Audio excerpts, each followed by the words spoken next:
Respect, lovely people, guys. Thank you for joining us. No first class travel for government appointees under John Mahama administration. Woo! Fire, guys. The 24-hour economic policy of John Dramani Mahama. This Arab man was able to understand this policy better than us Ghanaians in this country. I am ashamed. And what he said in regards to this policy will blow your mind. I'll play you the video, relax. Today we are in Ghana, lovely people, the land of Dr. Kwame Nkrumah. You see, I always wear this dress proudly, you know. We are going to look at 6 key developments that is catching the attention of the public of Ghana. This development under this administration, the John Mahama administration, yeah.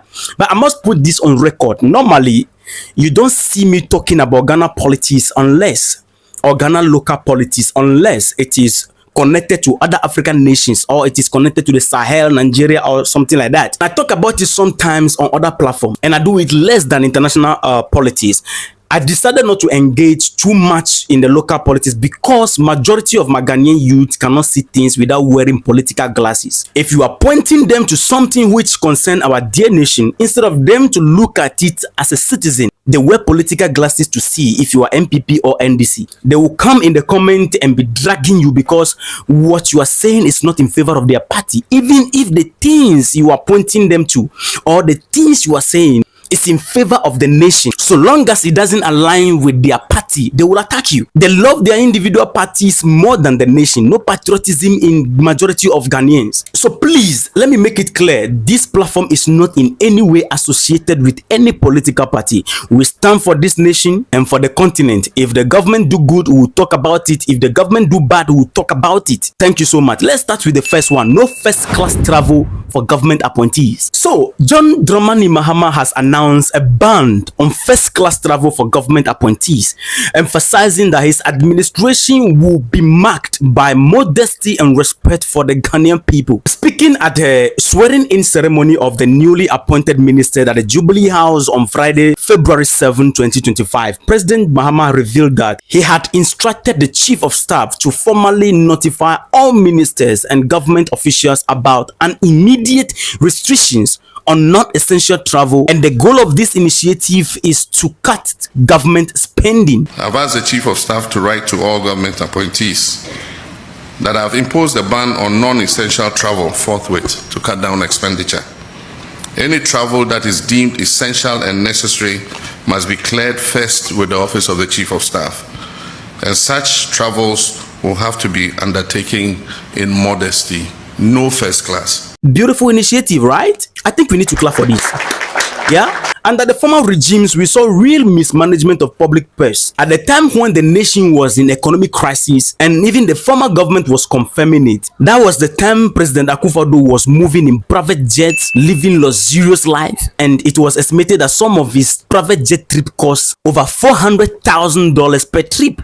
Some of this jet costs around $14,000 per hour. The ministers all loaded with V8 expensive living. Meanwhile, the nation, the youth are crying for job creation. No factories, we produce nothing, we borrow money and consume and waste it and go scot-free. So this brought us to number 2. No traces of lavish lifestyle to the face of Ghanaians. Ghanaians have become so sensitive to monitoring the lifestyle of government appointees. So Mahama issued this warning to his appointees. The resources that you'll be working with belong to the Ghanaian people who put us in office.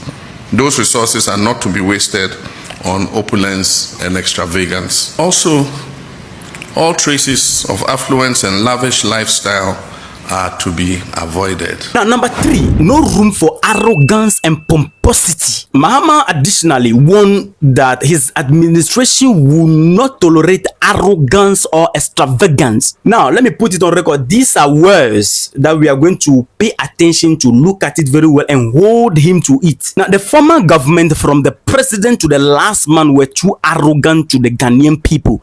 That is a fact. We can't debate that. They talk to Ghanaians anyhow, behave towards Ghanaians anyhow. They treat the public like we are nothing, forgetting that after their time expire in office, Ghanaians will have to decide their stay. They were drunk with power, so the thing is no longer working. The former president disrespected even chiefs of this country, ordering them to get up and greet him. But Mahama seems to change the trend. We must all agree that Mahama is more humble and of soft approach than Akufo-Addo. That is a fact. The way he talked to Ghanaians in a respectful way, he expects his appointees to imitate him in respecting Ghanaians because he understands that the power he's holding is for the people and not for him. And this power is temporal. So he warned his appointees. Even as I'll be playing you the video of the warning that he issued to his ministers, look on your screen and see the display of humility.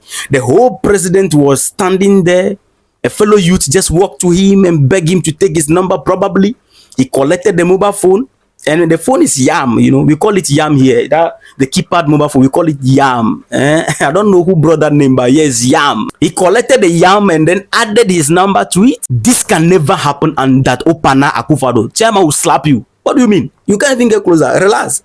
I must, however, remind you of the same caution I sounded to your colleagues who have already taken office, that the hallmark of this government will be modesty and respect for the Ghanaian people. There will be no room for arrogance and pomposity in this government. Ghanaians have shown that the days of tolerance for disrespectful gaslighting by government officials are well and truly over. I therefore charge you to serve in humility and candor, always remembering that we serve at the pleasure of the Ghanaian people. This government will not tolerate arrogance or disrespect for the people who elected us into office. You know, a leader must relate with the people. Ibrahim Traore, the president of Burkina Faso, can be moving with soldiers, then stop, and he will spark conversation with the citizens under trees, and some will even take pictures with him. If they don't tell you that this one is the president, you don't know. These are the things you want to see, relating with the people, coming to the level of the people. Number 4, the completion of abandoned projects. Now, lovely people, there is a constant trend in Ghana, which Mahama intends to change, where anytime there is a change of government, projects initiated by the former government will be abandoned by the new one. Once there is a change of government, then the project will never be completed. If government change again, the trend continues. So it's like Mahama is making a difference here. John Mahama, the president of Ghana, visited some of the regions, and in his speech, he made it clear that if we continue like this, we are only wasting taxpayers' money. The project like market and co must be completed. Through our big push in infrastructural policy, we will continue and complete abandoned projects or delayed projects in the region. Now let's go to number 5.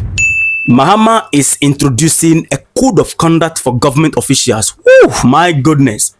The do's and the don'ts. President John Mahama has announced plan to introduce a comprehensive code of conduct for all government officials to promote accountability, modesty, and responsible governance. Mahama, I hope this is not just a speech. We want to see these things come to play. At the swearing-in ceremony at the Jubilee House, Mahama additionally reaffirmed his commitment to fighting corruption, emphasizing that the upcoming code of conduct will clearly outline what government officials can and cannot do.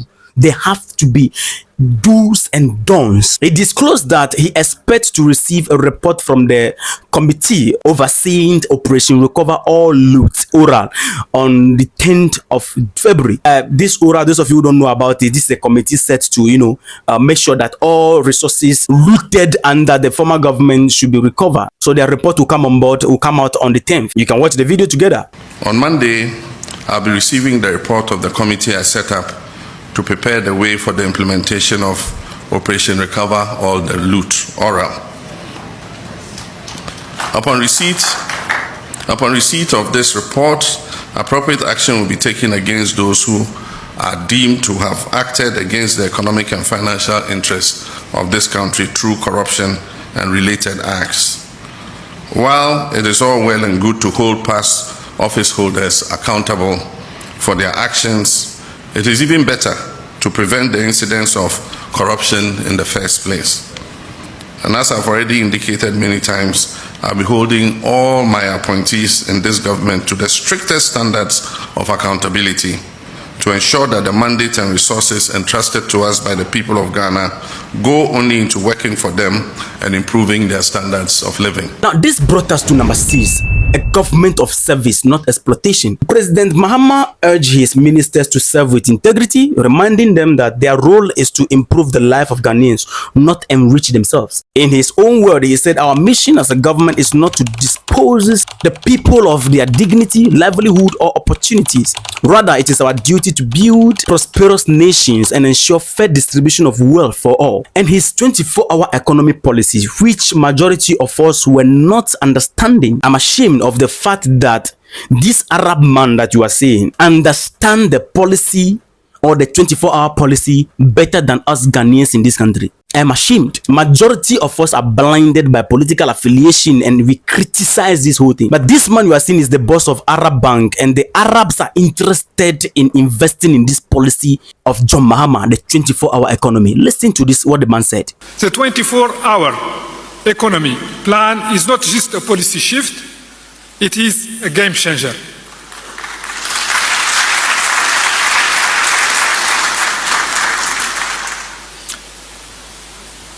Your Excellency, Mr. President, you are aligning Ghana's ambition to become an economic powerhouse in Africa and in the world.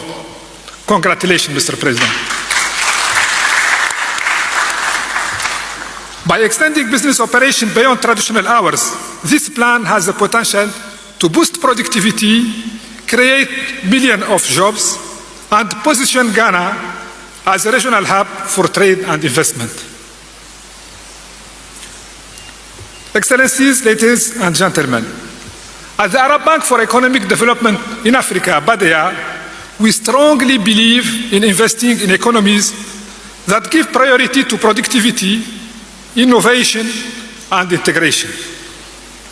This is why we stand ready to support Ghana's economic transformation agenda, including enhancing trade infrastructure to facilitate seamless business operation under the 24-hour economy, expanding energy and transport networks to ensure business can operate efficiently around the clock, providing targeted financing for SMEs to create jobs, ensure that private sector can fully participate in this economic new model.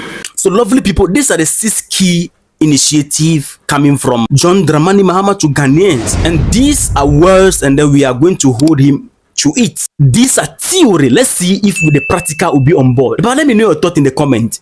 Respect.